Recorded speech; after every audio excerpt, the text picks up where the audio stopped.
Okay, so first of all, my name is Chris Ford. I'm the president here at Intelliware. Thank you for coming to our second community event, engagement event this year. We did an initial event this year in the spring on affordable housing, and it was very successful. Some of you I recognize from that. Thank you for coming back. Intelliware has been in business for 33 years, and we solve problems with technology. We like ideas, we like solving problems, and basic income is a really inspiring strategy for dealing with a lot of the most serious problems that we face as a country. So today, we are going to explore that topic. Many of you are, actually some of you are the country's leading experts on basic income, so thank you for being here. I'll introduce you in a moment. But many of you are just learning about the topic. And it sounds basic, but there's a lot going on. So we're gonna have a series of speakers today, and the goal is education, is to understand what it's really all about and what, as a strategy, it could do for us as a country. So again, thank you for being here, and we're gonna get started. We have a full agenda. I'm gonna introduce these lovely people as they speak and as we go. So, but we've got a full agenda. We're gonna start with Dr. Evelyn Forget, who's here from Manitoba.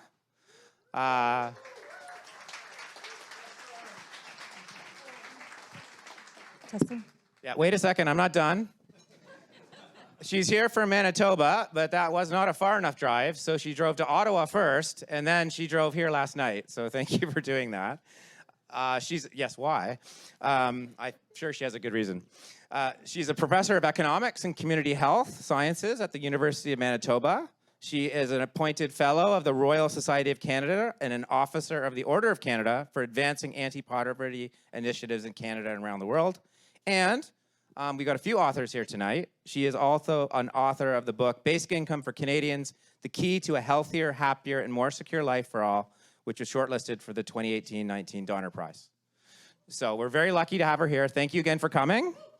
And she's gonna get us started.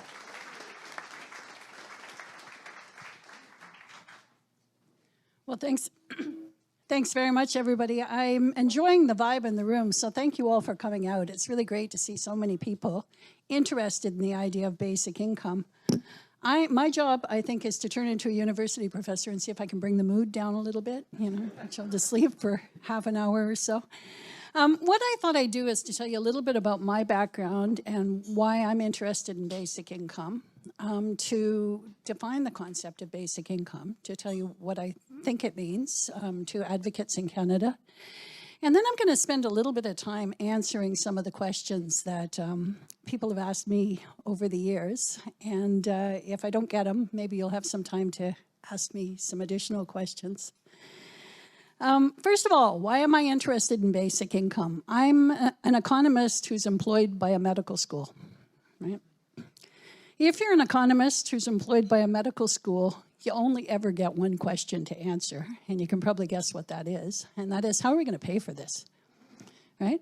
How are we going to pay for healthcare in Canada? The demand for healthcare keeps increasing, and we don't have the resources to do it. More and more sick people are showing up in our emergency departments, and, how do we deal with it? And then you walk around the hallways of the hospital, and you talk to patients, and you talk to clinicians, and you realize pretty quickly that people are coming into your hospitals, and they're using your health care, not because they have some strange virus or, they're genetically impaired. A lot of them are there because they've lived really, really hard lives, right? They don't have enough money to feed and clothe themselves. They don't have decent housing.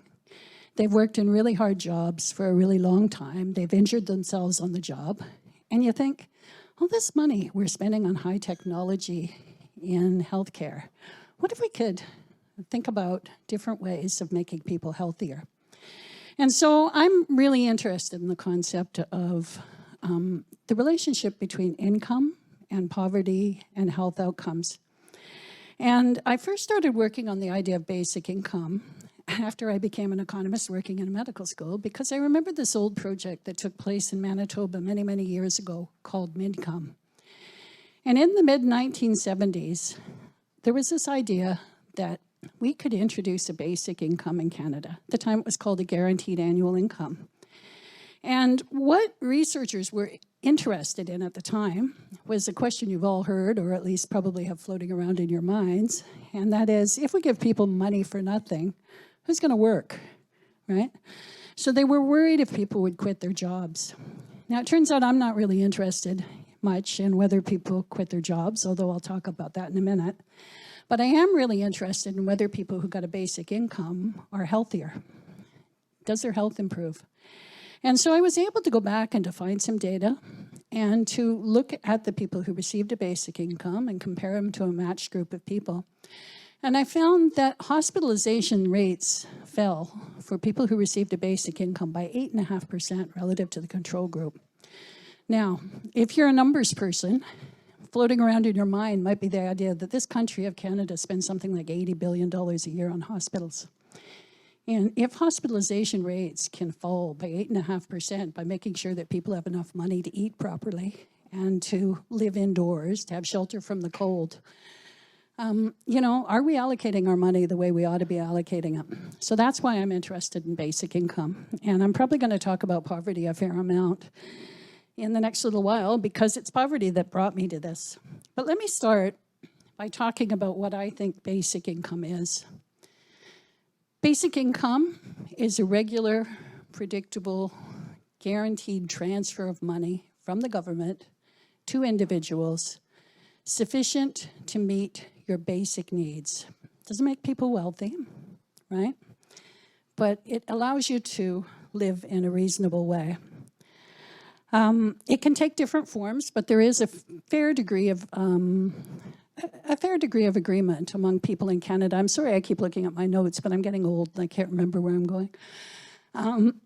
There's a fair degree of agreement among advocates for basic income about what it is. So the money's coming from governments to individuals. It's sufficient to meet your basic needs.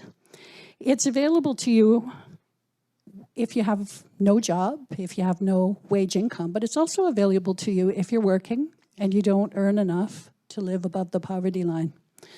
So the idea is that if you receive a basic income, you should have enough. You should have enough to survive, to live a dignified life. And I'm just going to hold my notes here if I can. But there are a couple of additional things I need to mention. First of all, basic income's only cash. It's only money. And money doesn't solve all the problems that we deal with in the world. So we need a lot of other social programs too. We need things like healthcare. We need supports for people with disabilities. But a cash transfer from the government can replace other cash transfers, some very inefficient cash transfers we have built into the system today. So it can replace things like Ontario Works, income replacement through Ontario Works. It can replace things like the GST refund you get on your income tax and other kinds of tax credits you get from the province or the federal government. But it doesn't replace the services that we need in order to survive. And another thing that most advocates in Canada agree with is the idea that basic income probably should be income dependent. We probably don't have to give a basic income to people who earn enough money to live a reasonable life. So it should be focused on your income. If you're not working, you have no income, you'd receive the full basic income.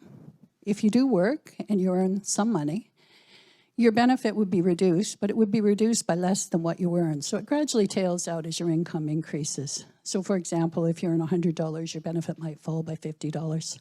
Right? Gradually disappears. So by the time you get to middle and upper incomes, excuse me, by the time you get to middle and upper income levels, people are not receiving that money. Excuse me. So thank you. The very first question that people ask, and it's one I heard yesterday at the Senate, and that is, why do we need a basic income? Don't we already have that? It's called Ontario Works. So, how's basic income different from Ontario Works? First of all, there's the question of adequacy. There's not a single income assistance program in the country that pays anything close to the poverty rate. Excuse me. For single adults, it's about half the poverty rate. So a basic income would allow you enough money to actually survive. Second of all, it's available to people who work. There isn't a hard wall where if you earn, you have the freedom to earn something like $200 or $500, and as soon as you do that, your benefit disappears entirely. Because of the way the program's designed, you can continue to receive that money, even if you're working, until your income reaches a higher level. And thirdly, and perhaps most importantly, it's unconditional. What do I mean by unconditional? It means if you want to register for a class, you can do that, right? You can take job training, you can do whatever you want. You don't need special permission from your caseworker. It means they're not going to take the money away from you if you miss a meeting with your caseworker. It means you're not going to lose your benefits for rather arbitrary violations of rules that you may not even understand exist. And you're certainly not going to lose your money because you earn a little bit. So the money's unconditional. It's something you can count on from day to day. Second big question, okay, maybe it's not Ontario Works, but like we've got a lot of programs in this country that try to address poverty. Indeed we do. Just recently, a particular group of people counted up some of those programs. We have hundreds of programs in this country. Excuse me. Some of them are offered by the federal government. Some of them are offered by the provincial government. Some by municipal governments, some by nonprofits. They're all within this broader range of anti-poverty initiatives. Some deliver cash. Some deliver particular services. Some are complicated mixtures of the two. But we've got hundreds of different programs out there. So it's not like we don't have programs that address poverty. What we have is this incredible mess of programs out there that address poverty. Between these programs, there are gaps that people fall. Hardly anybody receives all of the benefits to which they're entitled because it's almost impossible to figure out what programs you might be entitled to receive. So it's actually a very complicated system. And one of the benefits of a basic income is to make that system a little bit simpler, to have a single gateway, to reduce the number of different cash transfer programs that you have to apply to, so that we're not asking people at the very worst times of their lives to find their way to a library and figure out how to use a desktop so that they can create an account and find out whether they actually qualify for a program that they heard about from somebody somewhere. We can do better than that. So that's the idea, at least in part, of a basic income.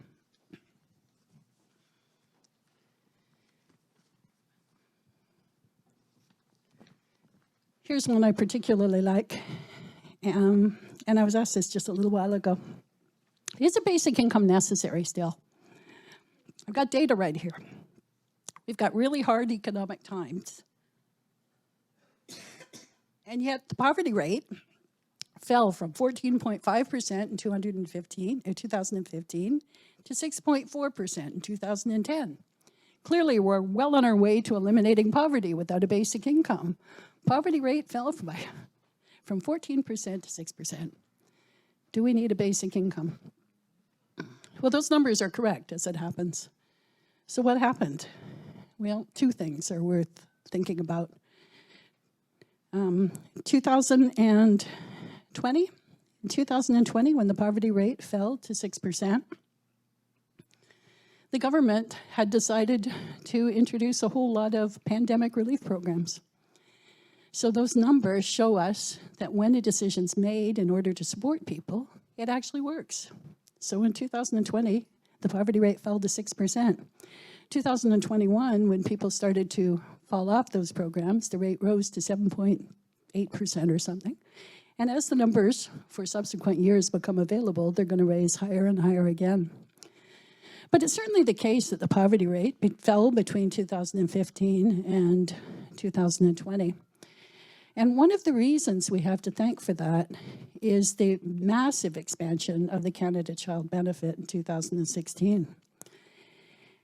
Canada Child Benefit is a sort of a basic income for family with kids under 18. That's what a basic income looks like. Families with kids under 18 receive a basic income. Seniors are another group of people in this society that receive a basic income. Seniors receive the OAS and the GIS. unconditional money. The one group of people who get left out of this equation are adults of working age, adults between 18 and 64.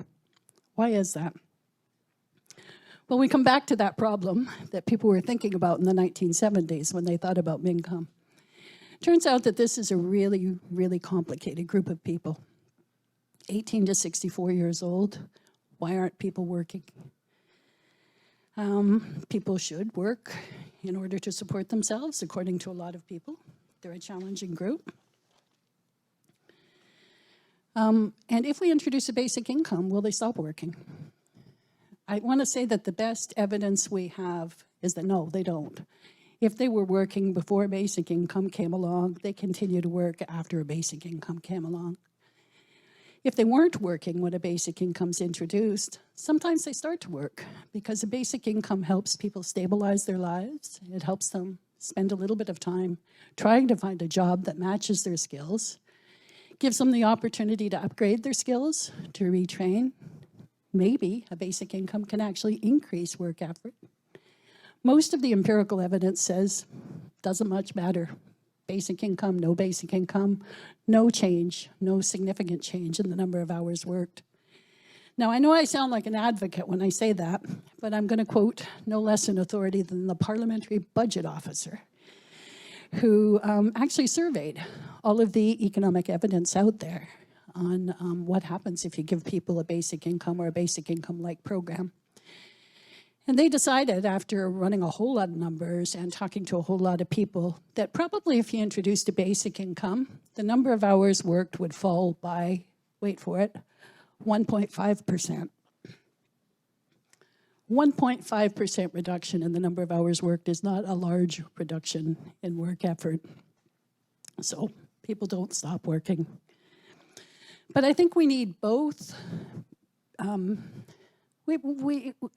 The solution isn't to try to choose between whether we need good labor market policies or a basic income. We need both. People need to be paid decent salaries for the work they do. We need to have decent labor legislation that protects workers. But we also need a basic income for all the people who can't work. And there are a lot of reasons that people can't work. And we know that there are people with disabilities, people with disabilities who may not be able to work enough hours to support themselves. Many of those people receive supports from disability programs, but many of them don't. A lot of people apply for disability support year after year after year and never receive support, and that's particularly true for people with intermittent disabilities and mental health disabilities. It's very difficult for that group of people to access these programs many times. Sometimes there are no jobs available. Bank of Canada decides inflation's a real problem. If the Bank of Canada decides 1 million Canadians are going to lose their job in order to keep inflation under control, you can bet 1 million Canadians are going to lose their jobs. And there's not a lot that individual motivation or individual work ethic can do to change it. The government of Canada and the Bank of Canada can control the aggregate level of employment in the country. If there are no jobs available, there's nothing much that people can do. Sometimes jobs exist, but there's no transportation to the jobs that exist, particularly for people in rural areas and remote areas. There are a lot of reasons. I think one of the things that strikes me after a little bit of talking to people is that there are a lot of people who've been through such tremendous amounts of personal and generational trauma that they have to do a lot of work on themselves before they're ready to do any work for anybody else. We need supports for people. We need supports for people going forward. One of the other things that people sometimes ask is, now you're talking about marginalized groups in society. You're talking about people that have lived unhoused for long periods of time. Nobody can expect anybody who's lived on the streets for a long period of time to go through a short job training course and to suddenly become employable at a living wage. It's really hard to do that. Maybe what we need are social programs that are focused on the particular needs of these groups. And in fact, we do need those programs. We need programs for people who have issues with substances, We need programs for people who don't have job skills and need improvements in their job skills. But we can't force people into those programs. If we try to do that, it's both ineffective and it's a bit demeaning to ask people to go through these programs in order to meet their most basic needs. A basic income, I think, allows us to do a little bit better than that. So, now my two economic questions. Will a basic income lead to inflation? One of the things we've heard very recently, of course, is that, this economy is falling into a period of inflation. This is not the time. This is just not the time to introduce a basic income because it causes inflation. The answer to that's a little bit complicated, so I'm going to ask you to bear with me as I try to explain it, or try to talk about it. One of the things that might lead to inflation is if a basic income is deficit financed. If the government borrows money in order to offer a basic income, that could lead to inflation, especially in the current climate. I don't think any advocates for basic income are suggesting that.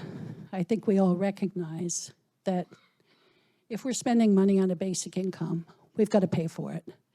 And there are a couple of ways that we can pay for it. And I'll talk about that in a second. But I also want to talk about inflation in a slightly different way. People have been saying for a long time, and here in Toronto, you're going to be particularly sensitive to this, that if you give people a basic income, rents are going up. And in fact, every dollar that goes to people in a basic income is going to be taken by a landlord. And in a very short order, the landlords are going to be better off, but renters are not going to be better off. People who receive the basic income are not going to be better off. I think that's not true, and I'm going to offer you a little bit of evidence for why I think that's not true. And the reason people believe it's true is because if you think about Ontario Works, or you think about any income assistance program across the country, there's a shelter component of basic provincial social assistance. And there is a category of housing that you can rent for what's paid out as the shelter allowance. It's usually the least acceptable housing to anybody. It's usually very, very run down, and it's just one step above homelessness. If Ontario Works decides to raise its shelter allowance by $10, rents go up by $10, just lockstep. They go up automatically, and it disappears. And so people say, how would a basic income be different? Well, I want to offer you a little bit of a story about what's happened in Manitoba. In 2015, we introduced a program in Manitoba called Rent Assist. And Rent Assist is a portable housing benefit. It's designed very much like a basic income. That is, if you have no income, you get the full amount. As your income increases, it declines gradually and disappears. No one knows who's getting support. You get it if you're on welfare, that is, if you're receiving provincial income assistance, but you also get it if you're working, if your earnings are too low to raise you above the poverty line. No landlord knows who's receiving rent assist, and no one knows how much anybody's getting, right? There's no way to identify it. It's also portable, so it's not going to the residential hotels on Main Street in Winnipeg that, rent rooms for $650, shared bathroom, shared kitchen deal. It's going wherever people want to spend it. And when I tell that story, a lot of people say, well, that sounds like a basic income. It's not a basic income, and the reason it's not a basic income is you need rent receipts in order to get it. So if you own your house, you don't get it. If you live with family, in order to save money, you don't get it. You've actually got to be paying rent. So it's not really a basic income, but it has some features of a basic income. And what happened? Canada Mortgage and Housing Program, CMHC, did a study of rent assist in Manitoba and concluded that it did not raise rents in Winnipeg. Didn't have an effect. So I don't think basic income leads to inflation. And I think those fears are overblown.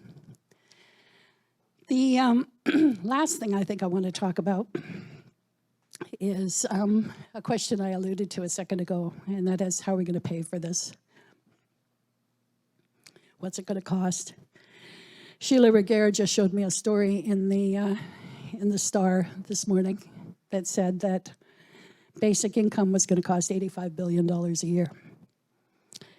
I've heard worse, right? We got 40 million people in Canada. If you give every one of the 40 million people $20,000 a year, that comes out to,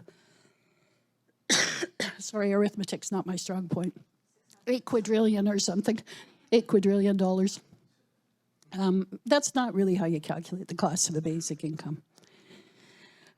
If somebody receives a basic income, their income goes up, they pay taxes on it, they become ineligible for some other programs.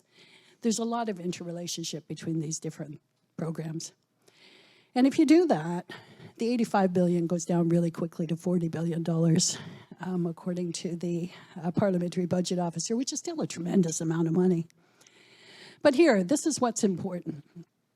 That $40 million doesn't consider the fact that if you're receiving a basic income, you don't need provincial social assistance anymore. Provinces collectively pay over $20 billion a year in social assistance right off the bat, so half of it can be paid for almost immediately. There are other programs that can be made consistent with the basic income, that can be coordinated with the basic income to help pay for a basic income. And if you do those kinds of things, you can get the cost of a basic income right down to zero. And you can do it in ways that don't hurt the poorest people in society. You can do it in ways where the burden is felt very largely by people in the highest income quintile. That is, the highest paid 20% of people in the population. So you can pay for it. But I'd like to say something else about the cost of a basic income. We always focus on the upfront costs of getting money into people's hands. But remember the story that I started with at the very beginning of this. The idea is to get money into people's hands so they can buy themselves better diets and better housing, better clothing, and so on. And if you do that, there are all kinds of improvements you can expect to see in society. You can expect to see less demand on the healthcare system. That is, healthcare costs will grow more slowly.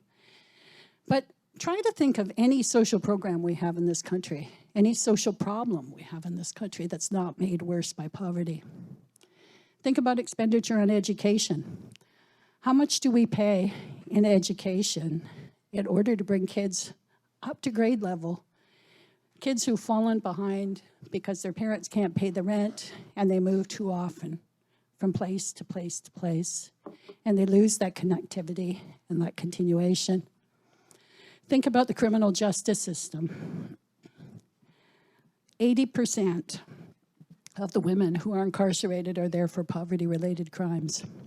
So think about all of the costs for all of these social programs. So the returns are something we never ever take into account when we talk about the costs of basic income. We focus on those upfront costs, and we never ask how society will be better, how people will be better off if they get access to a basic income. And thank you for bearing with me. I'm going to end with just one thing.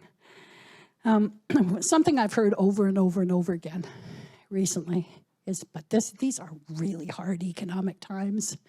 Inflation is soaring, interest rates are really high, government has a huge deficit. How can we talk about this now? Yes, you've convinced me basic income would be a wonderful thing, but not now. We'll think about it in the future. And I want to end by saying that, times are always tough. There's not a time in history when the economy is not in crisis or falling into crisis or just climbing out of crisis.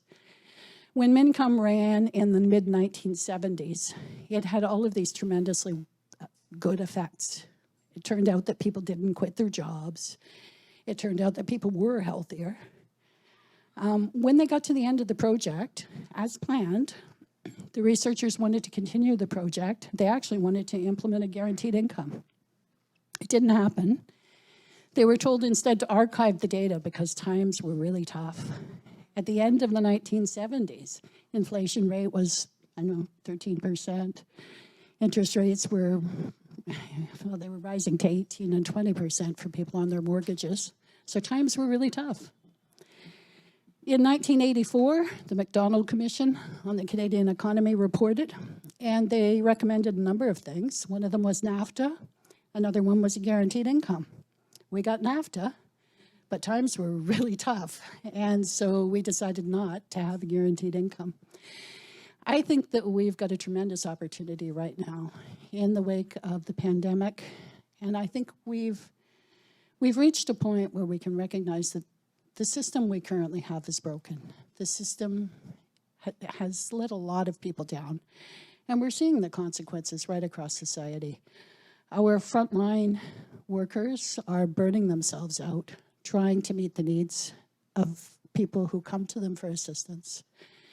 It's not effective. We can do better than that. And so I think this is a time when we ought to be thinking about a basic income and about how we can implement it. Thank you. Ken is the director of media at UBI Works. He works closely with Floyd Marinescu, who will be part of the entertainment after the break. And he oversees media and content for UBI Works. I've had the privilege of working with Ken over the years in UBI. He's a terrific guy, and he's going to give us some insight that's very focused on Canada. So you have somewhere between 5 minutes and 1 hour. All right, thank you very much, Chris. Hello. All right, good evening. My name is Ken Yang, and it's a pleasure to be here. I want to thank Dr. Forget for such a magnificent talk. I'm going to take us through a lightning round on recent developments on basic income right here in Canada. Hopefully by the end, you have the who, what, when, where, why of this policy.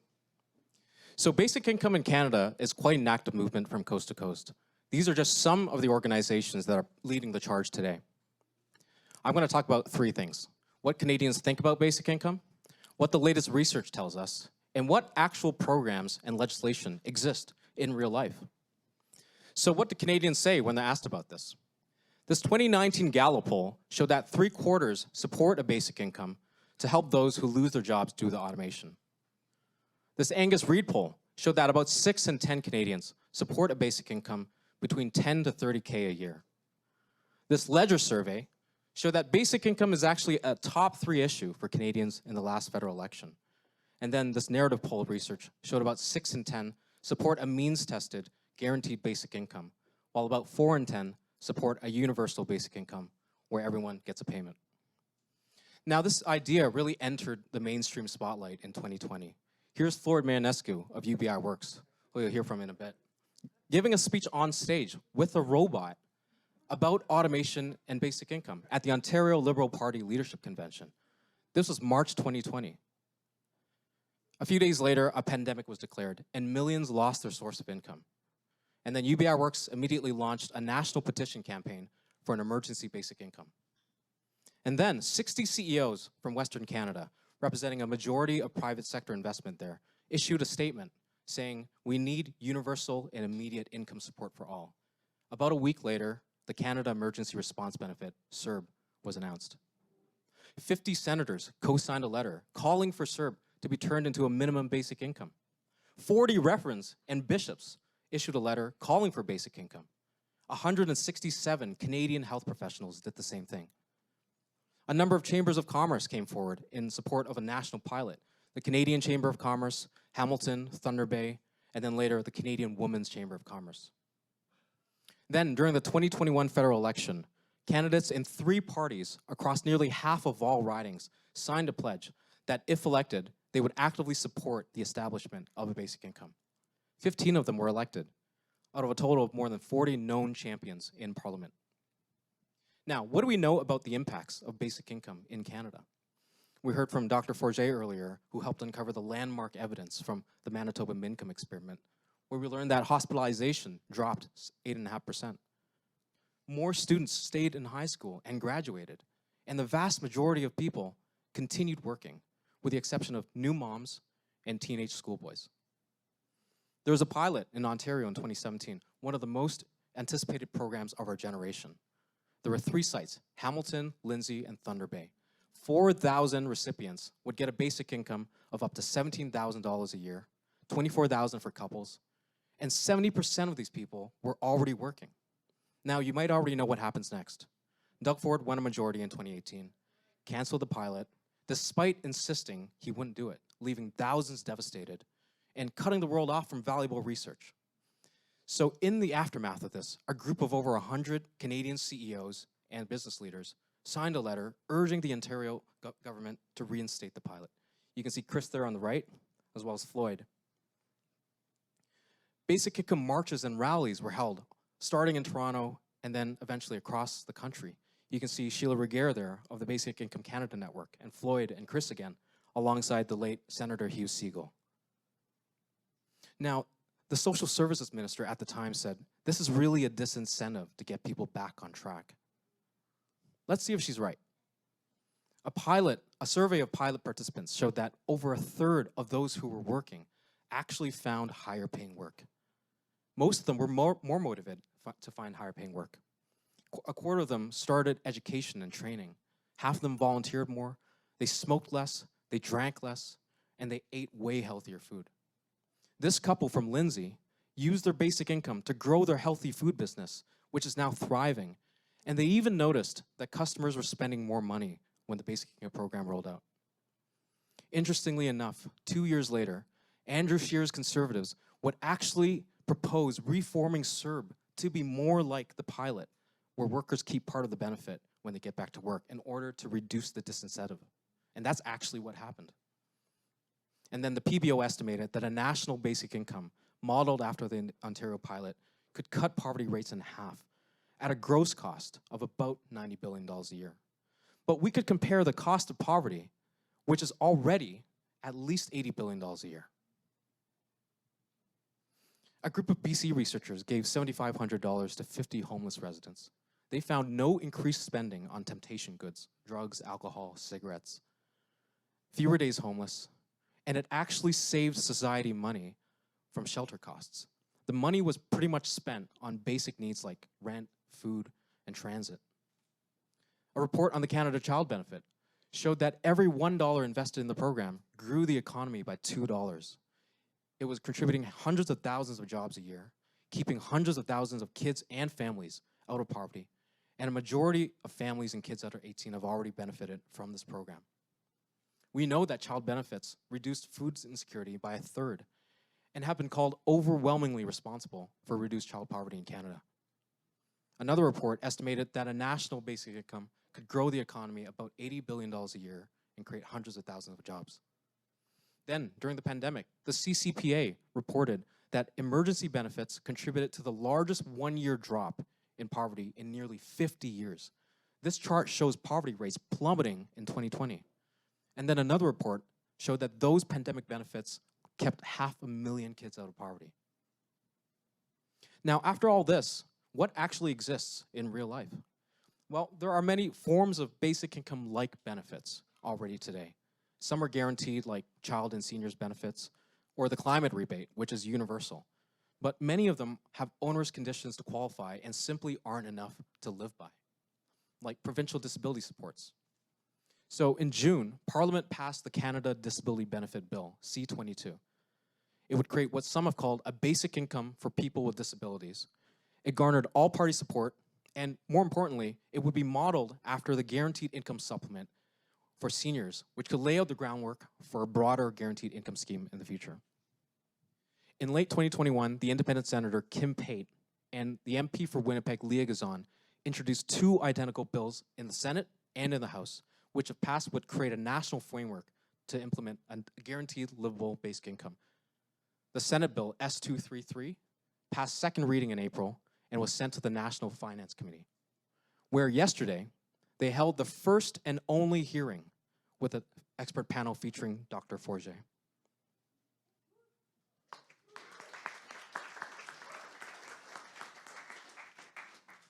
Recently, we've also seen a wave of city councils across Canada passing motions calling on the feds and the provinces to work towards a basic income. Why? Because cities see firsthand the real cost of poverty every single day. In Quebec, there's literally a program called Basic Income for people with limited capacity to work. It has the quality of a basic income without the work requirement, But some say it's a good step forward. Too many low-income people are still left out because it's very, very targeted. Finally, in PEI, 3 party leaders, including the Progressive Conservative Premier, Dennis King, co-signed a letter urging the feds to work with them towards a basic income. And today, in the province, there's a targeted basic income for those on social assistance to lift them up to 85% of the poverty line. And there's talks about a possible province-wide program in the future. So to recap, most Canadians support some form of a basic income. There's plenty of evidence to show that it works. And we have champions in Parliament who want to see it happen. But to make it happen, we're going to need voters, civil society, and the business community to work together and speak with one voice. Thank you. Hello, everyone. Welcome to part 2 of our basic income event. We're going to mix things up a little bit for part 2, and I'm going to ask Floyd and Sheila to come and join us. Don't fall off the stage. We have comfortable seats for you.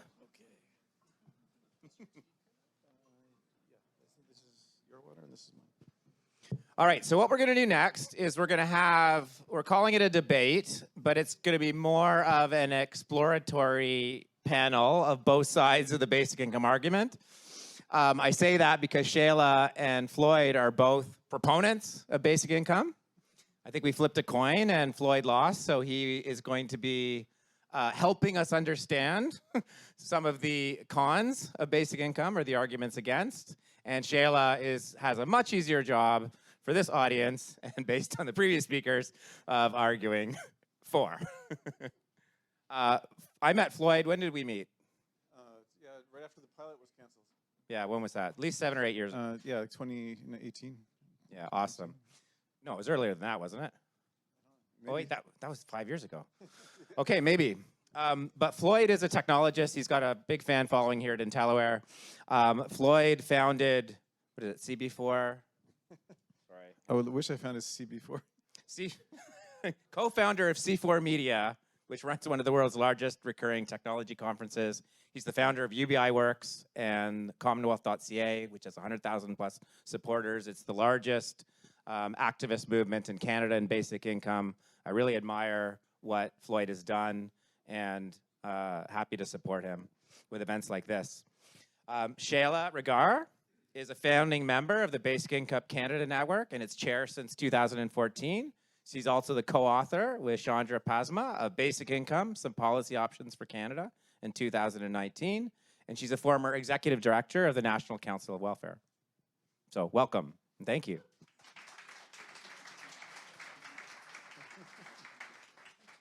I do have questions here. Yeah, and there's been no rehearsal, so this is going to be fun. Well, Sheila said to me, I'm going to answer whatever question I feel like answering. So I'm not sure I'm completely in control. And actually, speaking of questions, we didn't have questions after either Evelyn or Ken. But what we thought we'd do is at the end, we'll kind of bring everybody up and people can ask questions. And whoever would like to take the question, maybe multiple people can take the question. So think about your questions. Okay, let's get into it. Too many papers. People often ask if basic income will impact people's taxes. And that's not something we directly talked about, right? Do we need to raise taxes to pay for this? Can you help us understand why they might think that? You want to start, Floyd? All right. So, so I'm the organizer with a small team of UBI Works. How many people came here from an email from me at UBI Works? All right, pretty cool. And how many people know me from the software development side, InfoQ and QCon? All right, that's cool. Yeah, it's nice intersection of places. So, yeah, so I've been asked to play the naysayer, which is a little painful since I spent 5 years of my life promoting basic income. So I'm not going to try and enter the role of opponent, but I'm going to tell you what their best talking points are, and then you can decide. Hopefully I don't do too good a job.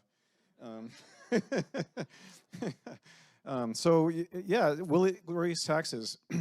Almost certainly, most likely. A naysayer would say, well, you guys have this rhetorical point that cost of poverty is 80 billion and basic income also costs a gross cost of 80 billion. Even if you cut if you replace a number of programs, the net cost goes down to 51 billion. But where's that 51 billion going to come from? And one of my personal pet peeves with a lot of existing how-to-pay plans, including the PBOs, is that they do suggest broad-based taxes that would impact the middle class. But those are just particular ways to pay for it. So it really depends on your politics, who's in charge when it gets implemented of what are the ways to pay. 2/3, you saw early in the slide, 2/3 of Canadians are for basic income, but you didn't see the slide that says 1/3 of Canadians, only 1/3 will be willing to pay more tax for it. So that's clearly an electoral challenge, which is why if you go to UBIworks.ca website, we put out a how to pay article that doesn't fall on the vast majority of working people and mainly affects some taxes on the financial sector, no offense, and on some loopholes used by large corporations, as well as the super wealthy that would not impact economic productivity. So really, there's like millions of ways to pay for a basic income. Some of the best ways that have been suggested have been from the natural resource sector, because who actually owns the value of minerals and air and oil, increasing taxes on that as a form of commonwealth. Starting to agree on things now. Yeah, I'm following I better cut him off. my usual rules, but yes, it would raise people's taxes, but it depends on how it's implemented, and I'm really upset when I see plans that suggest raising taxes in the middle class, because I don't think anyone would think that will work unless we're literally in a crisis moment. So Okay, wait a second. So thank you, Floyd, for that hard-hitting start. Sheila, why does Floyd want to raise our taxes to pay for basic income? So I'm really glad that Floyd started out talking about the PBO report, because the answer to this question is it depends. It depends on how you design this basic income and how you decide you're going to pay for it and what your goals are. So what the Parliamentary Budget Office was asked to do by other people was to design a basic income according to some parameters. And in their modeling, they ended up with a result that was not the kind of thing that we would design as the Basic Income Canada movement and most of the people who coalesce around the kind of benefit that we're looking for. So in their model, it ended up that the lowest deciles were benefiting, and then there was, when you start, very quickly, people who are just doing a little bit better start paying, and that definitely is not something we want. Like, we don't want to tax the people who are just barely getting by in order to support those at the lower end of the income spectrum. But we, in the report that you mentioned, that I co-authored, Chandra Pasma really did all the work on that, and Evelyn was part of the advisory group. I mean, we designed it deliberately so that it promotes the elimination of poverty, but it also promotes equality, including gender equality, and it makes sure that those at the very upper end of the income spectrum are the ones that are going to be paying for whatever tax changes you see. And Evelyn kind of touched on that, but one of the real benefits of having a basic income run through the tax system is an incredible opportunity to straighten out some of the really complex mechanisms and messes that are in the tax system. So it makes things much simpler, much more understandable. People know what kind of money they're getting and why. So the tax issue is important, but you have to be careful about the design issues and really look at it carefully. Well, Canadians like to pay taxes, so I don't think it'll be a problem. The Scandinavians do. We've done research on that. We're pretty good too, actually. I think. Okay, question 2. And way to fight back, Sheila. New technology and AI. So something that we do a lot of here at Intelliware, and you hear a lot of technologists actually are big proponents of basic income because we see technology as fueling a world of abundance, and how should we share that abundance? And the economy is changing all the time because of technology and innovation. So how does that relate to basic income? Floyd, do you want to start again? All right, so this is part of what brought me into the space as a software developer. But what opponents would say is, well, basic income is not a good solution to automation because technology always creates more jobs. And after every industrial revolution, poverty rates have gone down in the long term. So, why do we need this?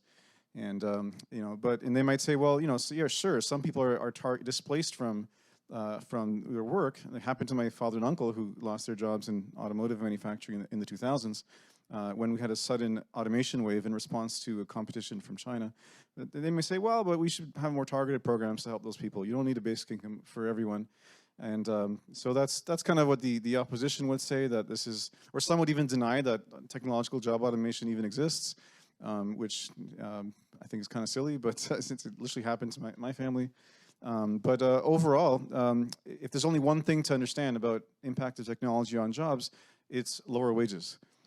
So generally the research shows that the middle class has been shrinking, primarily due to technological development, which also drives globalization and union decline. Technology is kind of at the root of it, as well as more people joining the ranks of lower income work, which is increasingly more precarious and more sliced and diced into gig economy jobs. And that's an impact of technology. You can't deny that. And like, wouldn't it be better? Some would argue it'd be better to have a basic income, so those jobs have more security. And opponents would say, well, no, people should just fend for themselves. That's the best I got to try and be a naysayer. You can see how painful this is for Floyd, eh? And I did say we were friends. But very convincing, Floyd. And now over to Sheila for her rebuttal. Yeah, so this comes up a lot from economists who look at things from a really big picture perspective. I'm not an economist, so you're not going to get that kind of thing from me. I tried. I took economics courses, and they went around assuming things that just made no sense to me. But getting back to what the things that Ken was talking about in real life, the economists may be right. It may actually be true that lots and lots of different jobs are going to be created, that there's going to be more jobs, that AI is going to generate all kinds of things that, we never anticipated, and it's going to open up wonderful things for us. But people need to eat dinner tonight and breakfast tomorrow, and you have to pay your rent at the beginning of the month. And if your skills and your industry really changes, you can't turn on a dime and occupy those new jobs. It's just not going to happen that way. And the way most of our social infrastructure is developed now, it doesn't allow you to get ahead. It doesn't allow you to, there are real restrictions on the kinds of educational attainment you can get when you're on social assistance, for example. And if you're in a low-income job, you can't take time off to go get some upgrading and training to get the next job. You don't even have time to go apply for the next job because you're working too hard on the current one. So this AI, regardless of whether you see it as positive or negative or what may happen, it's disruptive. And people don't manage disruption well if you don't have some kind of income security to help you through those transitions. Oh, applause. And one kind of... I don't know, Dr. Forget is sitting there going, I don't know if I like being slammed as an economist, but we might have to bring you into the debate in a moment. But one of the... one of the striking points that I recollect is what Mark Carney, the former Bank of Canada and Bank of England governor, did a really interesting talk that has very low views on YouTube, so you should check it out, about the impact of technology on jobs. And he points out, he actually responds to naysayers who say, well, every industrial revolution results in more prosperity. He says, yeah, but for who? The benefits show up 100 years later. They don't show up to the people now whose jobs are being displaced. And 100 years later, why are they showing up? They're not showing up because suddenly there's a lot of great jobs. They're showing up because there's a labor movement fighting for greater pay and jobs. So if I were a naysayer, I would say, well, let the labor movement do it. We don't need basic income. Can I tell one more little story before we leave the AI thing? I think I have to say yes. Okay. So this is true. We have a journalist who works for us at the Basic Income Canada Network who, finds articles, sometimes create things, puts them up on the website. He had this great idea at one point that he was actually going to ask AI what its opinion of a basic income was. And he didn't say, tell me why you would support a basic why AI would support a basic income, or why, you know, this would be good in the AI world. It just said, what do you think about this? And AI wants it. So there we go. We should have had ChatGPT here for this debate. Oh, this is just another good one. I don't know of any economists. Has anyone in this audience ever heard anyone predict or name what a whole bunch of new middle-class jobs could be? Like anyone? That's right, because nobody, one person. Don't say podcasting. What is it? Mobile app development. Okay. Let me explain. So when Apple was criticized for shipping all these manufacturing jobs to China, they're trying to make the iPhones really cheap. And the argument is Apple can make them in North America for roughly the same cost. Well, what Apple did by building this iPhone in China is they built a whole brand new market. Apple built a whole brand new market for app developers that didn't exist before. Billions and billions of dollars of economy growth simply by moving their manufacturing to China and opening up a whole new opportunity for middle-class developers to build apps from scratch, right? Instagram from scratch, all the Facebook apps from scratch. So I think it's a misnomer to say that technology can't create new opportunities. We're not looking for them, or we're not looking in the right place. Okay, we'll come back to you in the question period, but thank you. Yeah, no, but absolutely. So when I say the middle class is shrinking, well, imagine like an hourglass figure. Upper income jobs are also increasing as a share of the economy, which is good, but so are lower income jobs increasing as a share of the economy, and that's not good. Shouldn't everyone be moving up? So yeah, I mean, when I hear people talking about new jobs created by technology, they usually say podcasting or social media influencing. But yes, there's of course more software developer and app developer jobs too. All right, let's keep this going. And I'm sorry if you're a podcaster.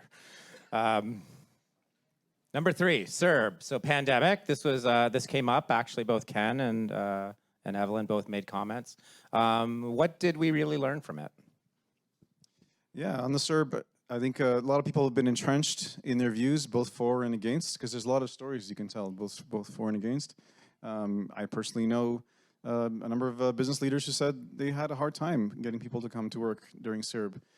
Statistically speaking, this wasn't really seen in the numbers, but doesn't take away from the difficulty that some of these businesses had. So, you know, a lot of people say, well, it's not a job. Oops, it's a. Yeah. We'll just take a moment here, guys.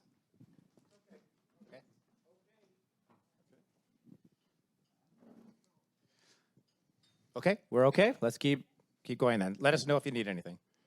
Some would say it's not an issue with income support. It's an issue with we have a wage problem that businesses aren't paying enough. So businesses should pay more. Well, naysayers would say, well, that's bad for the economy for businesses to say more, or to pay more. Where you stand on that? Well, that's up to you. But we did see during the pandemic, we saw businesses competing to pay more wages and more benefits, especially in the leisure and hospitality industries. And you know, whether that's good or bad, I leave that to you to think about. Yeah, wage increases and labor shortages. Sounds terrible, Floyd. Good point. Sheila. Okay, so I'm going to do part of his job now, because I actually sat down with some colleagues and a federal minister to talk about the impact of CERB, and I got the view from inside the federal government, mostly the finance types, and that was that for them, CERB was a sort of public relations disaster, because when they had to start asking for some money back, some people didn't like them and they got bad press. And they were talking to another saner politician in Toronto one day, though. We went through this kind of mental imagining exercise. Think what Toronto would have looked like without CERB. Just imagine this city without CERB. Like, it's impossible. CERB saved the economy. It saved lives. It saved careers. As Ken showed, like, people went on. The comment that we heard, like, really, really often was that it gave them breathing room. so that you can think about what you're going to do next. Think about, I've been in this crappy job. Now I can investigate getting a better one. So it, you know, it gave people lots of opportunities. CERB was not a basic income. You know, it was designed for a pandemic. It was designed in an emergency. So one of the lessons we need to take from that is that we should really be doing a better job of designing policy that avoids crises rather than trying to deal with them in the middle of it and change the rules every week so that people don't know what they're applying for. They don't know what they qualify for. So, I mean, designing a really good basic income and taking the time to do it right, but not a long time because we know a lot already. Like, there are lots of lessons from CERB that can help us do better policy. I think she's got you there, Floyd.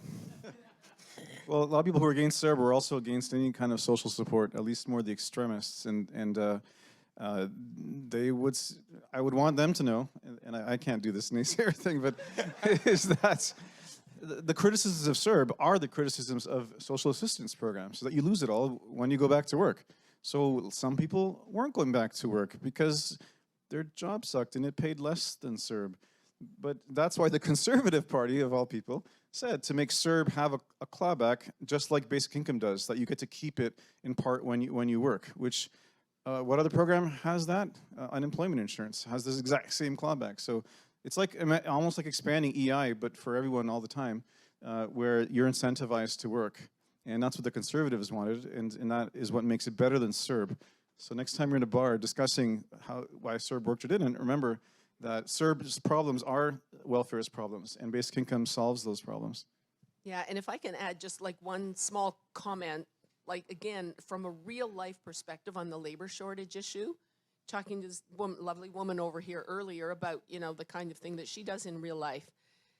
And you look around Toronto, there are massive numbers of people in tent cities. You can't be at your job if you're guarding your tent. You can't be at your job if you're in line at the food bank. You know, like, there's workers. We have let them get to a state where it's getting harder and harder to crawl out of that kind of situation, and we could have prevented it. Okay, so let's continue in the economic genre.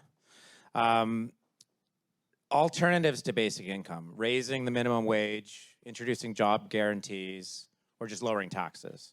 So some of these alternatives, what are maybe the counter, and I'll let you off the hook here, Floyd.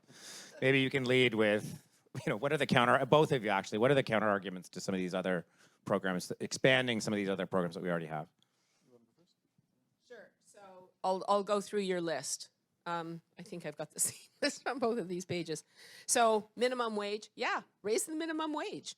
But that only works if you are able to be in the labor force full year, full time, and don't really have any other responsibilities or any other income needs beyond the very, very basics. You might be able to survive. Or if you have a spouse who's also working, you might be able to survive. But yes, people should be paid decently for the work they're doing. So that's not an either or. It's like we do all these things.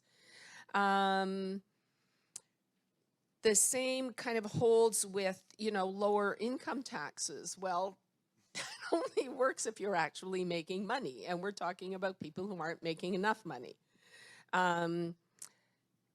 The job guarantee is my favorite one. And again, like, I would invite people to do a kind of visioning exercise. I've seen some of these job guarantee programs run in third world countries where they actually have had some success. And I'm also, to be clear, not arguing that our governments don't have a role in making sure that there is job creation and that, you know, there are opportunities out there for people. But the idea, I mean, just like, think about the bureaucrats that run the social assistance system and all the rules and the this and that. You're going to create a system that's going to guarantee everybody a job? Like, the administration of that is going to cost, like, you can't even imagine. And who decides what the job is? You or them? And again, if you have any disabilities, any physical limitations, if you have children, if you have an elderly relative you have to take care of, if anything interferes with your ability to be in the paid labor force, job guarantee is just useless to you.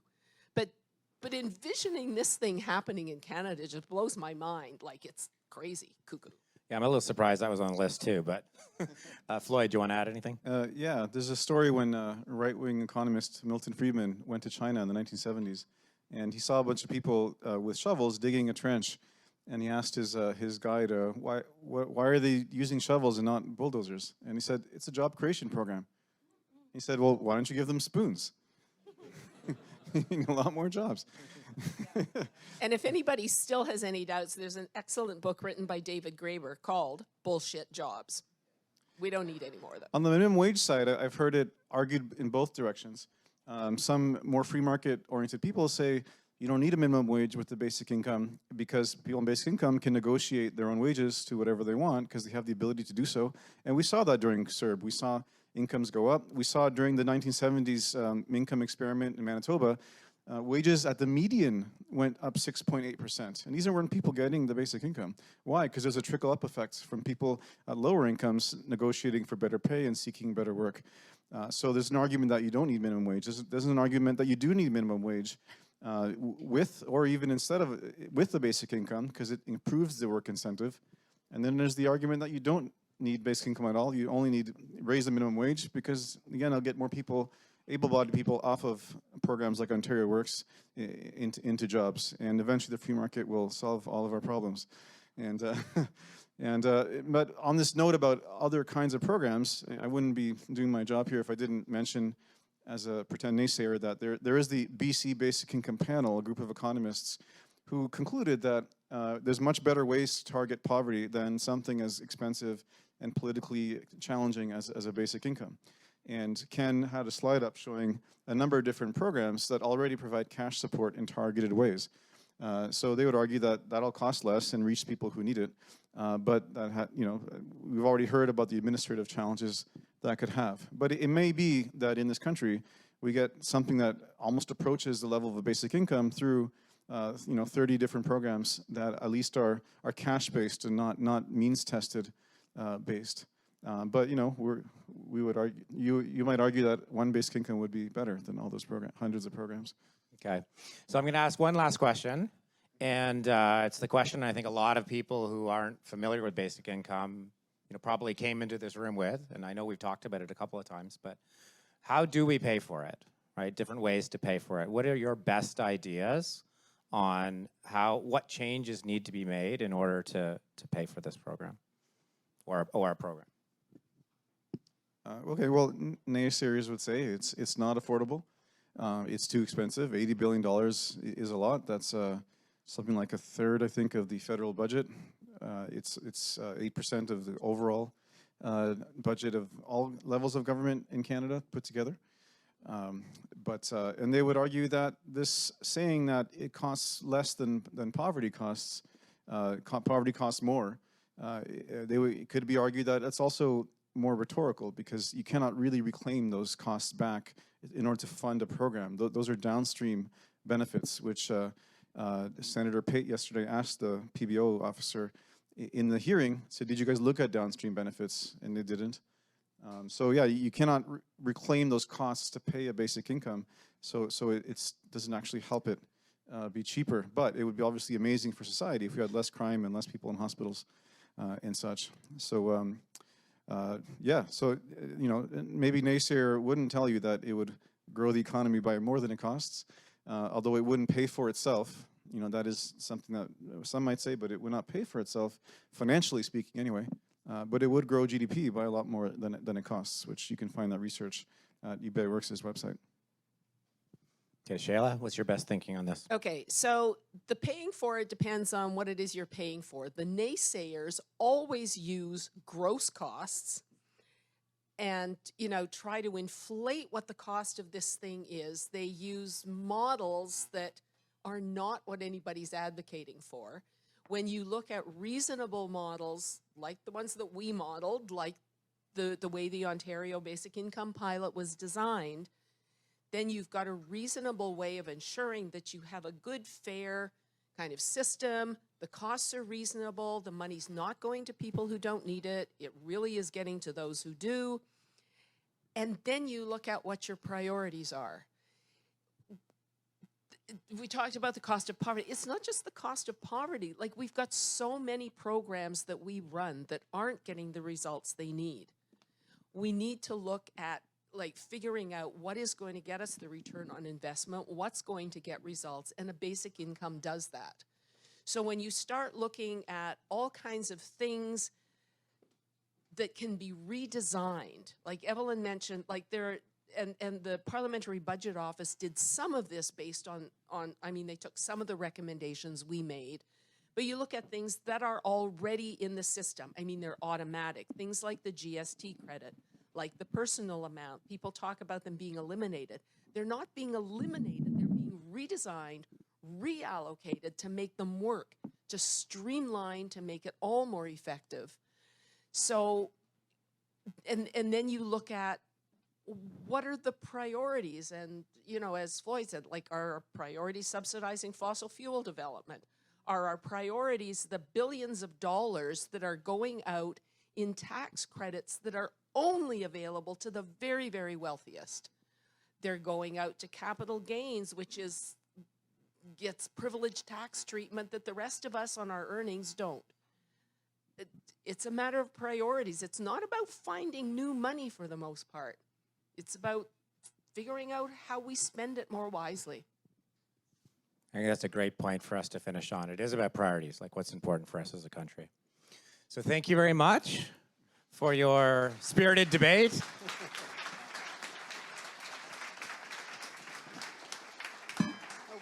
I hate to say this, Floyd, but you lost badly.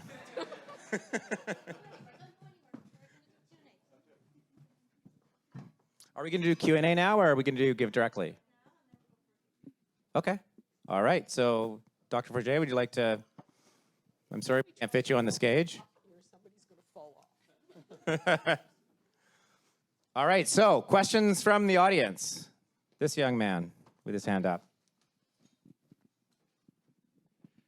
Thank you so much for speaking to us today and talking about basic income. So my question is that, you know, when I see discussions about basic income, I often find that it's a little bit muddled because it seems to address two separate questions at the same time, right? So one is a question about how should we structure the social safety net? Should we make it unconditional? Should we make it targeted? Should we have all the bureaucracy around all the separate programs? You know, do we require people to work or not work or whatever? And then there's a separate question about what should the size of the social safety net be, right? Should it be expanded? Should we raise a bunch more revenue, you know, massively increase the size? Should we keep it roughly the same, right? So my question is for you guys, you know, what's the main priority? You know, would you support just redesigning all our social safety net programs into one streamlined program approach, you know, just redistribute the money, keep the social safety net spending the same? Would you support that? Or is this something you would only support if it means a massive expansion of the social safety net? Thank you. Yeah, let me try that if I can. There's no point in having a brilliantly designed program that pays people $5,000 a year, right? You have to have adequacy. I think you've set up a false dichotomy. I think the two things go together. I don't think we're necessarily talking about a massive expansion of the social system. We're talking about a better designed, better targeted social system. And in order to do that, and in order to get the benefits from it, we have to make sure that people have enough money to live on. So the two go together. I think it's a false dichotomy to choose one over the other.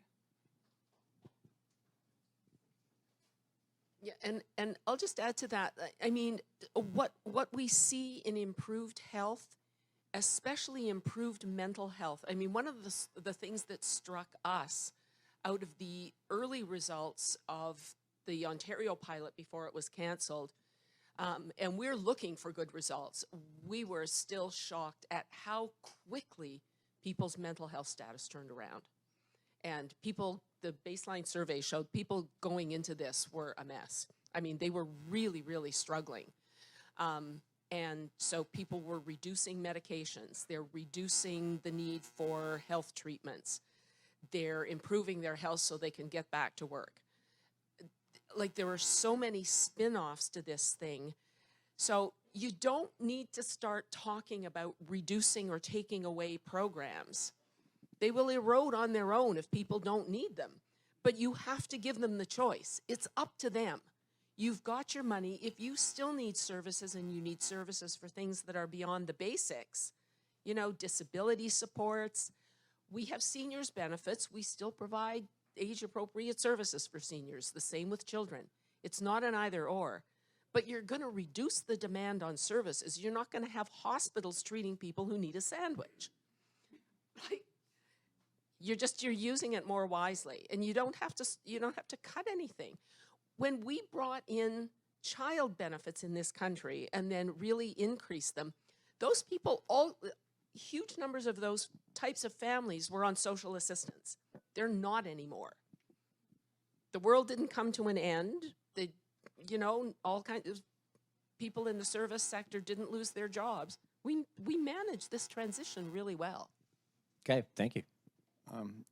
In a slightly different tack on that, one of my heroes in this movement, Professor Guy Standing, likes to say that even a small basic income, the emancipatory benefit of it is worth far more than the actual amount of the cash, because people in extreme poverty can emancipate. They can afford to buy some basics to get ahead.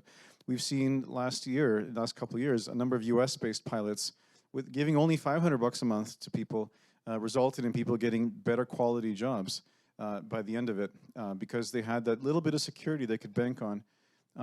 Some naysayers like to point to Finland, saying, look, Finland tried it and it didn't work. Well, the Finland experiment showed, as Evelyn pointed out, like no real changes in employment, but improvements in health and happiness and views of government and society. But I remember hearing recently that the organizer of the Finland programs said they weren't studying this aspect, but he heard anecdotally near the end of it a lot of people saying that they were in better jobs than they were before.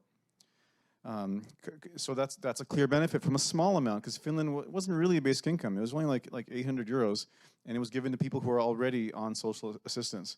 The program in Quebec right now that's called basic income is moving kind of like the Finnish one. It's only people who have been unemployed for the long term, who are already getting social assistance.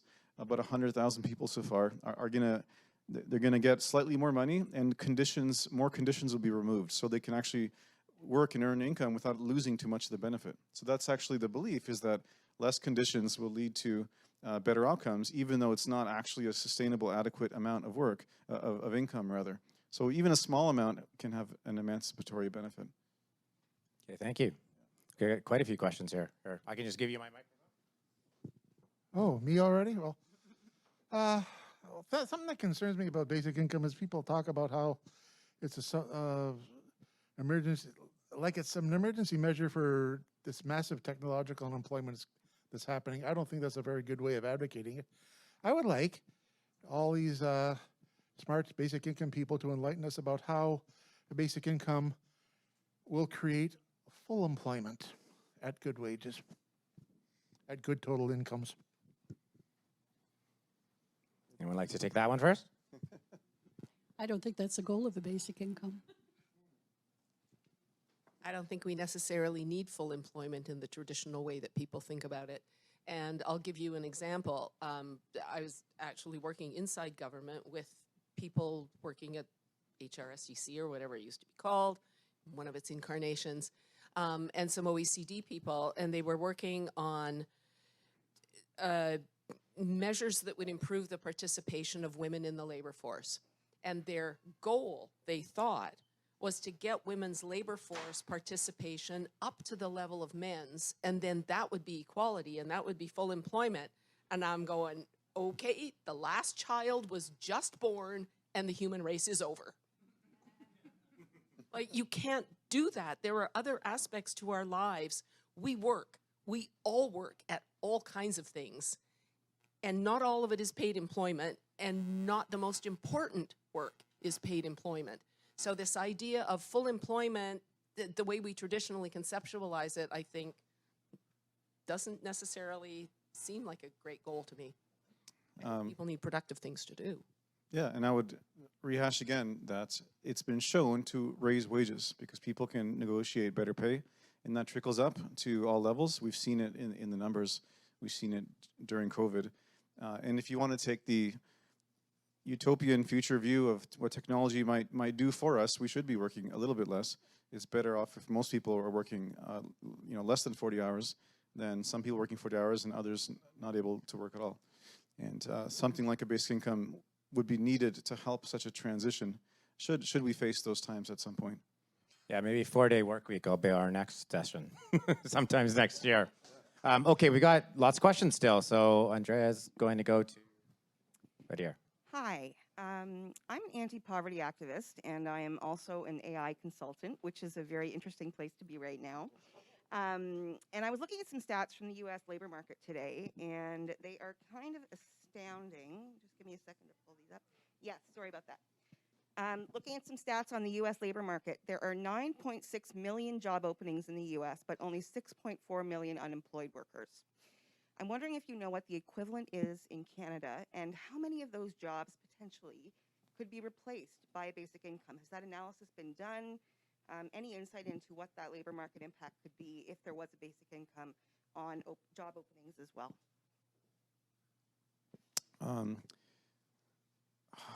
So as the non-economist here, I'm going to answer based, again, on some real-life examples of what we saw in the Ontario pilot.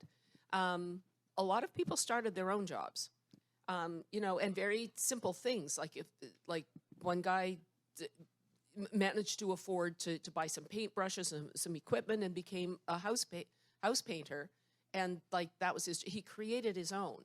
And then with that experience and some references, he may go on to do something else. Other people, took a little bit of time. One went through 2 or 3 jobs, started, left, until he found one that he thought really was going to be a longer-term thing. So I think if the human capacity is amazing, if people have that breathing room and have some capacity and some resources, they at least have some options and some opportunities to help do things for themselves while Evelyn answers the question about the larger labor market. I don't have the data for Canada about the larger labor market. I think all I'd like to say is that I think one of the things basic income does is it offers us an opportunity to think a little bit more about our relationship to work across society. I think most people believe, and I certainly believe, that work is good for people. I think it's really, really important. But I think the part of work that's good for people is having a sense of purpose in your life, doing something that you think is valuable. And the notion that any job is good for people, I think, reflects a certain privileged background, because I've certainly worked some crappy jobs in my life that I don't think are good for anybody. And if we could invent a machine that would replace them, I'm all for it. I mean, I think that we need to rethink what we mean by work, what we mean by our human contributions. And so, I mean, I think that's one thing, and I think it's really important. And I think if we have sort of a longer historical perspective on the labor market, if we take ourselves back, I mean, then way, way back, before the Industrial Revolution, and we start thinking about some of the great scientific accomplishments that are made in human history, the artistic and philosophical accomplishments. These weren't made by people who worked in the traditional sense. They certainly weren't made by the clothiers and the people working in the factories and working on the looms. They were made by people who had patronage, who had opportunities to achieve. I mean, that's a very utopian kind of notion, because most of us aren't going to do that. And I think if you give people freedom, most of us like structure in our lives, and most of us will reach out there for some kind of a job and we'll find a place for ourselves. But the idea of defining ourselves by a job and talking about how we fit into a labor market that's defined in a very narrow and very 21st century focused way, I think is not good for us, and it's not good for our society. There are a lot of jobs that just simply shouldn't exist. And if I can go back to that thing about the job openings being greater than the number of people, and I'm sure that's true. I'm sure that's true. There are a lot of empty jobs and people are having difficulties filling them. I want to go back to Floyd's argument a little while ago. I don't know if this was pro or con. I got a little confused with his answers. But, a lot of jobs exist and they're not filled because they don't pay enough. I mean, there is a market out there. I know a lot of people don't support the idea of a market, but there's demand curves and supply curves, and like, if you're not filling your job, there's a pretty easy way to fill it. Absolutely. And so, I mean, I think we need to think a little bit more about what we expect. And it's leading. I don't want to talk forever. I'm just going to say one more thing. You know, we talk about the labor market, and we've got all kinds of terribly exploitative programs in place. And I'm thinking about the temporary foreign workers program that keeps wages artificially low in Canada. I mean, the stupidest thing you could do is to bring people in as temporary foreign workers and give them a basic income. I mean, the whole program doesn't make any sense. That program needs to be corrected. It's keeping wages artificially low. So basic income is not only inviting us to rethink our relationship to the job market, it's asking us to rethink the entire program that we've put in place to keep people paid too little to survive, that make us rely on people that we exploit to provide the services and the goods that we need. And that makes us okay with that, you know, with importing people and giving them terrible jobs. I mean, we need to rethink all of those things, and basic income is an opportunity to do that. Okay, I'm going to actually tie us off there. There's a bunch more questions. We have one more speaker, but you've got lots of food and drink, and you can tackle these people individually and ask them questions once we get through our program. Is that okay? All right, cool. Thank you. GiveDirectly. Who's heard of GiveDirectly? Awesome. 3 people. Good. You don't have to pay attention, but everybody else does. So GiveDirectly is a super interesting charity. I'd like to welcome Walid Herzallah. He's a reformed consultant that now works in the philanthropic space. And he's a senior manager at GiveDirectly, and he leads the country and outreach and all this stuff. And there's some amazing similarities between what they're trying to do and the basic income movement. And I was fascinated to learn about them earlier this year, and we're really pleased to have them be part of the event. So Walid, over to you. Perfect. Thank you, Chris. I'll try to keep this as brief as possible. Around 10 minutes to tell you about what we do. First of all, I just want to thank Chris and Intelliware for picking us as our nonprofit partner, and all of the other speakers for making it easy to talk about what GiveDirectly does. Because on one hand, it's very intuitive, and on the other hand, it does draw some skepticism. And so I'm here to kind of talk about our model and hopefully convince you that direct giving is an effective way to give. So what is GiveDirectly? At the very basic level, we are the only NGO in the world that specializes in unconditional cash transfers. Can you guys hear me, by the way, in the back? Okay, cool. So what's an unconditional cash transfer? What do we do in layman's terms? GiveDirectly, you can think of it as a pipe. So on one hand, the donor, who might be yourself, puts money into the pipe. And on the other hand, it goes to the poorest people in the world, and they can do whatever they decide to do with that money. And the pipe itself is the infrastructure and technology that we use to find, target, and pay all of those people in poverty. And so why just give people money directly? If we just start at the problem that we are trying to solve, poverty is one of the oldest problems in history. And the essence of philanthropy is trying to figure out how to best help people in poverty. And everyone has their own ideas of how to help people in poverty, right? This is the basic philanthropic problem. You could build somebody a house, you could train them on a skill, you could buy them a cow, give them a vaccine. And people have tried all sorts of different things that are sometimes effective and sometimes are not effective. And I think the fundamental issue is something with the traditional model of philanthropy is that people have different needs. No two people are identical and will not escape poverty in the same way. And when decisions are made in philanthropy, what's different from the private sector is the person paying is not the person benefiting. So there's not always an alignment of incentives. And so when you have an approach like this, what you end up with is a system that looks a little bit more like this. It's much more complicated than you just donate to a charity who then provides a service and helps somebody in poverty.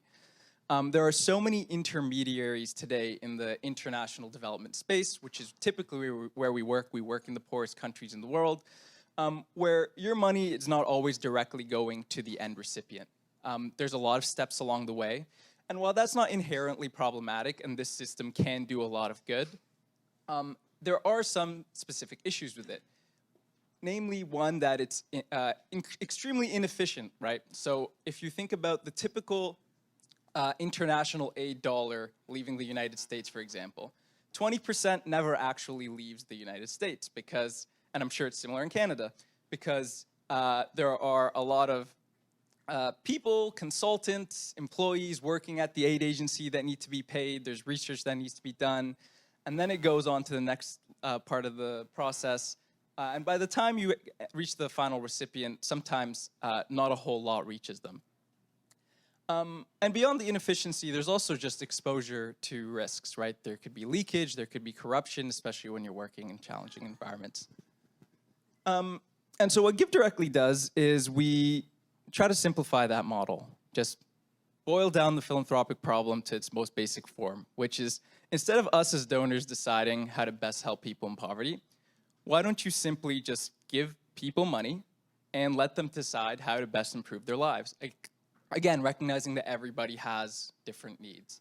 And how can you do that? You can do that with the kind of payments technology that we have emerging. We use something called mobile money, which we'll talk about in a second. But really just only in the 21st century where we could very easily just transfer money en masse to the poorest people in the world who are living on just a few dollars a day.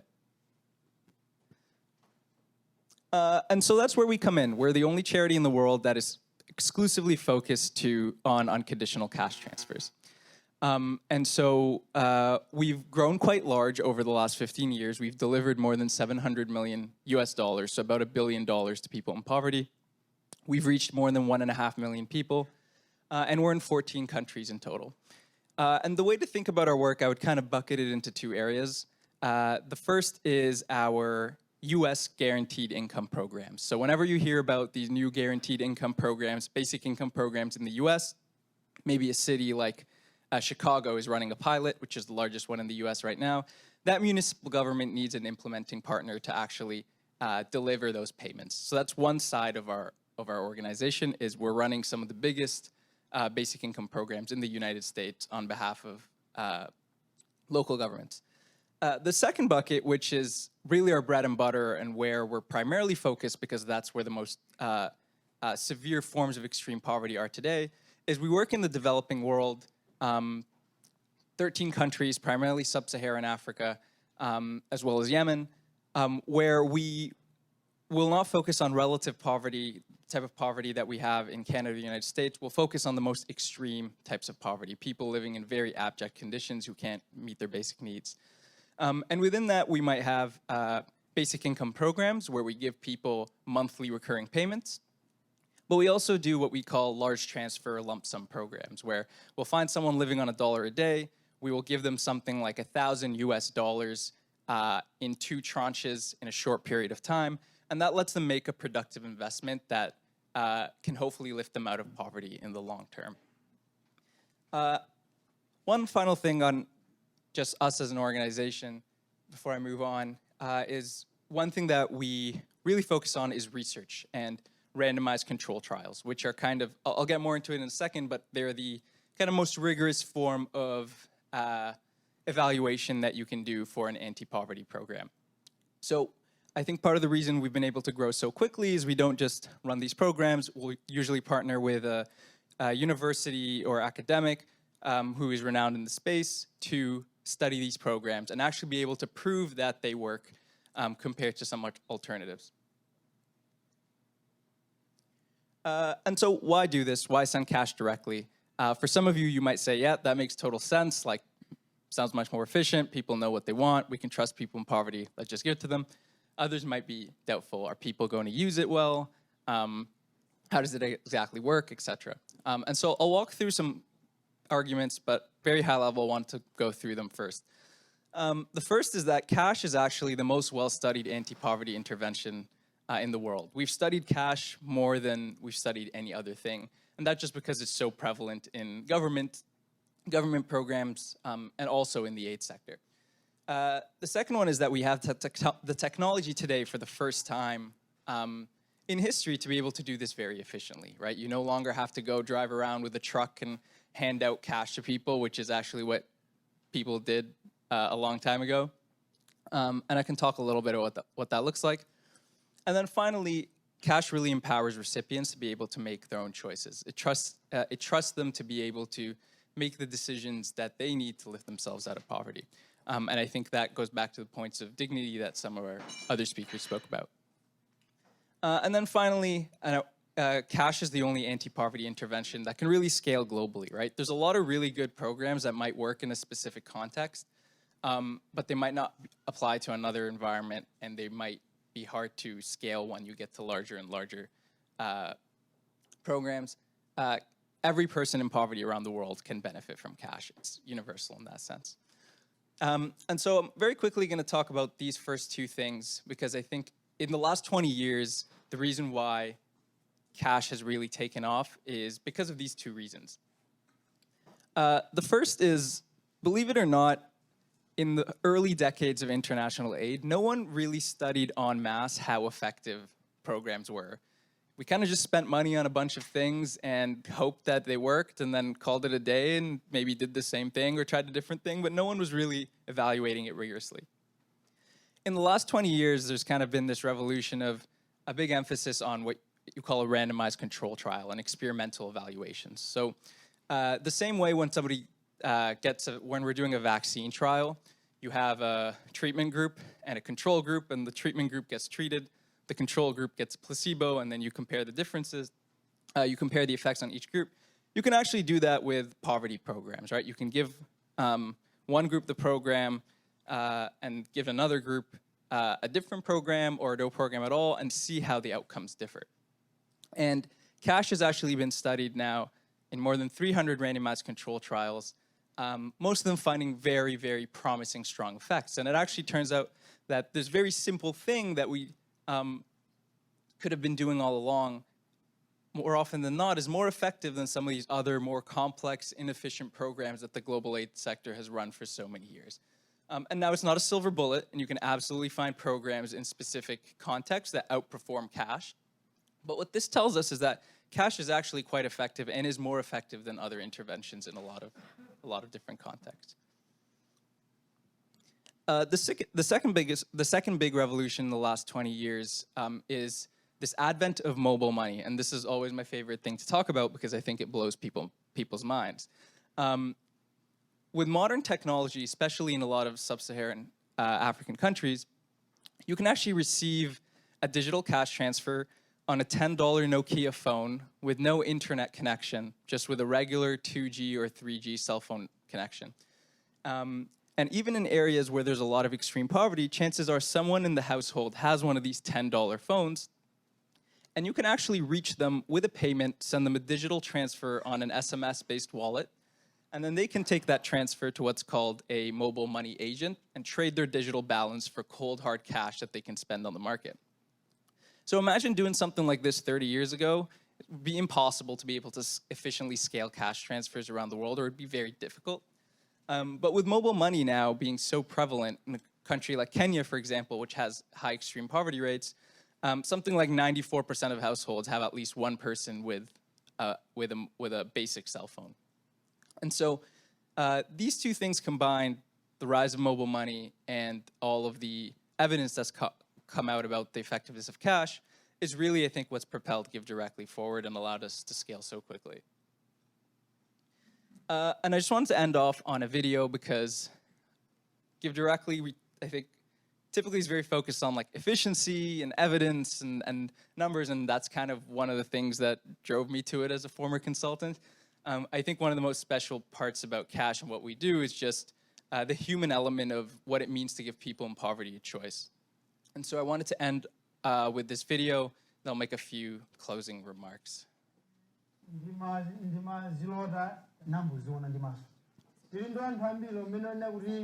for the GiveDirectly. Ndalama 40,000 or the dollar man so that they deserve.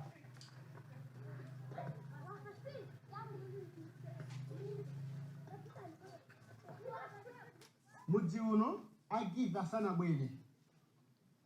Tinali anthu ovutika amene timaswekera thandizo.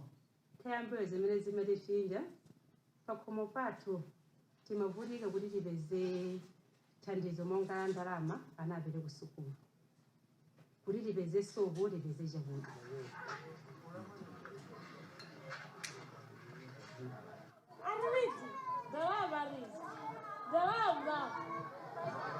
For the first one, it's really valuable. Ndipo ndimajojo anthu ananifunsa kodi mwaita misala mkuli yanje koma kuti zinthu zonaziona ngakhale makolo anga pasalizionepo tonse tazone limodzi ulende ndalama mfoni zawera Timagwira ndithu pali first.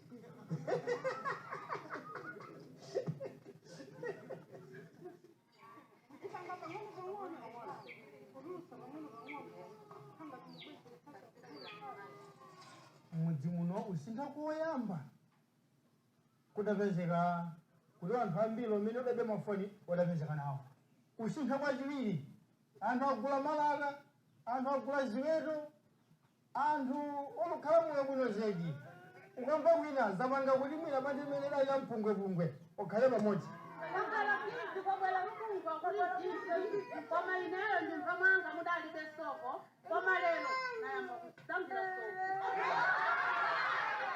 anatsagula mashopu anayamba bizinesi yocha chipisi anayamba bizinesi yocha nyama Tiona kuti pakhomo pathu pambosintha moti wana panopo ali ku sukulu.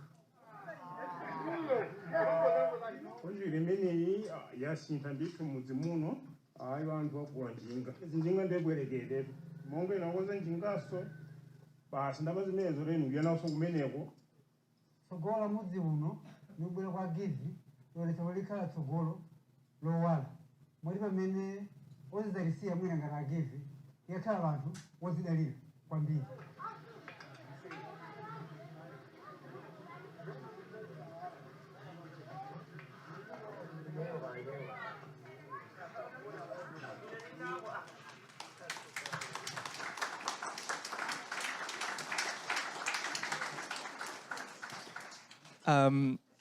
That's all for me. I'll end off on that note. I like to show the video just because I think hearing it from recipients is usually more effective than hearing it from myself.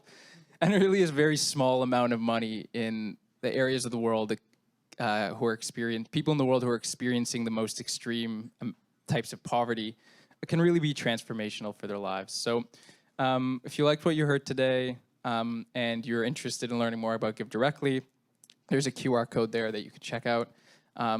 But yeah, thanks again for listening, and I'm around if anyone has any questions.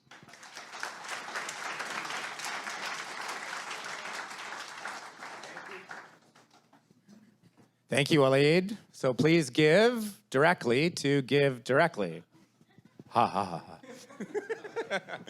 Somebody's got to laugh at that joke, guys. Okay, that's the end of our program. Thank you for coming. I know it was a couple of hours, lots of information. Really appreciate your commitment. I hope you learned a lot. I did. Please stick around for drinks and food and frivolity and networking. And if you got questions, these guys are right here. Thank you.